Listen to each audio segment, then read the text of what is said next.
యేసయ్యా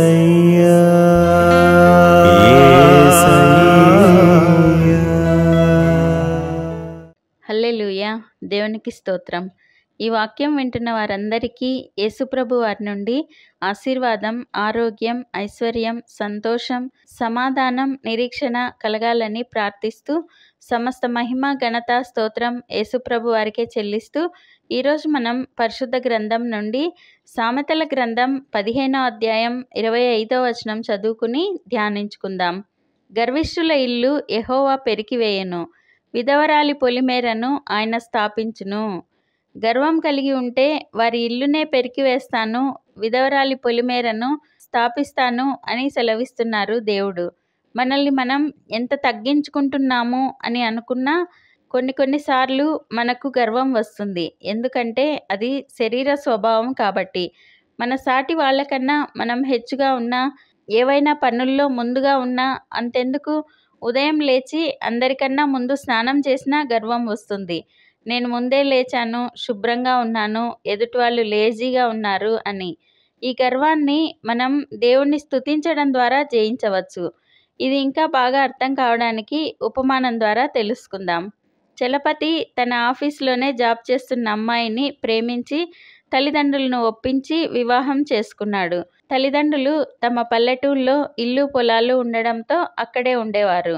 చలపతి అతని భార్య సిటీలో జాబ్ చేస్తూ సిటీలో ఉండేవారు. వారికి ఒక బాబు పుట్టాడు. కొన్ని సంవత్సరాలు అలా గడవగా చలపతి తండ్రి మరణించాడు. దాంతో తల్లి ఒక్కతే ఊళ్ళో ఉండలేదు అని చలపతి తన తల్లిని సిటీలోని తన ఇంటికి తీసుకుని వచ్చాడు.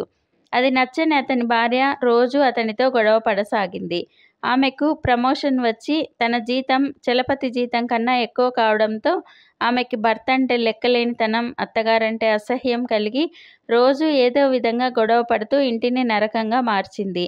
భర్త పోయిన దుఃఖం, ఉన్న ఊరు వదిలిన బాధ, కోడలి గొడవలు తట్టుకోలేక ఆమెకు గుండెపోటు వచ్చింది. తల్లిని హాస్పిటల్లో అడ్మిట్ చేసిన చలపతికి గుండెపోటు ఎక్కువగా వచ్చింది. బతకడం కష్టమని డాక్టర్స్ ఆమెకు షాక్ ట్రీట్మెంట్ ఇవ్వగా ఆమె బ్రతుకుతుంది. కోలుకున్న తల్లిని ఇంటికి తీసుకుని రాగా కోడలు మళ్ళీ గొడవలు మొదలుపెట్టింది. చలపతి అరవకు, మౌనంగా ఉండు, అమ్మకు బాగలేదు అని ఎంత చెప్పిన కొద్దీ అతని భార్య ఇంకా గట్టిగా అరవటం, భర్తను కించపరచటం చేసేది. తల్లి తమ ఊరు వెళ్ళిపోతానని అడగగా ఆరోగ్యం ఏమాత్రం బాగలేని తల్లిని బాగా చూసుకోకుండా అలా పంపటం ఇష్టం లేని చలపతి భార్యకు ఎంత నచ్చ చెప్పినా వినిపించుకునేది కాదు.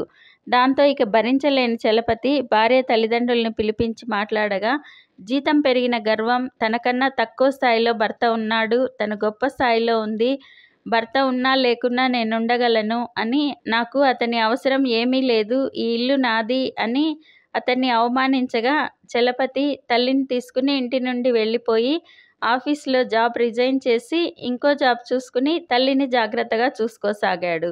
డబ్బు, హోదా, గర్వంతో ఉన్న భార్యకు తన ఇల్లు, తన సంసారం తనే కూల్చుకుంది అనే గ్రహింపు లేకపోయింది.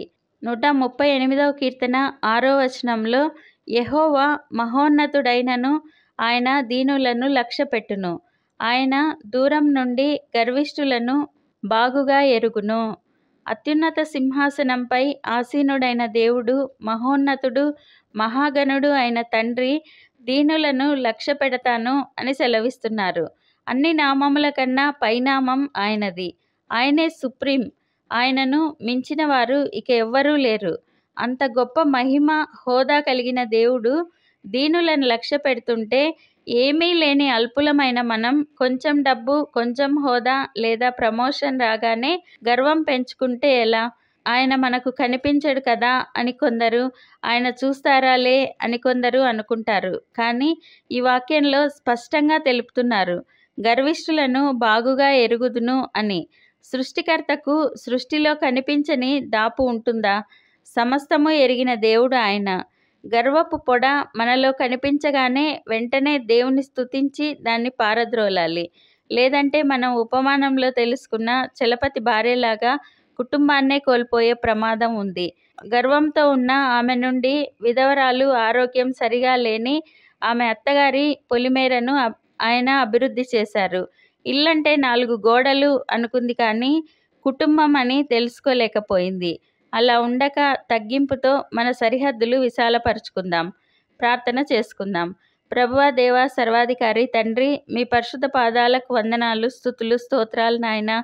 మీరు మా జీవితాల్లో జరిగించిన మేళ్ళన్నింటికీ వందనాలయ్యా.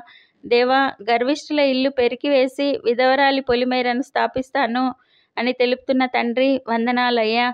మహోన్నతుడవైన దేవుడవై ఉండి దీనులను లక్ష్య పెడుతున్న తండ్రి వందనాలయ్యా.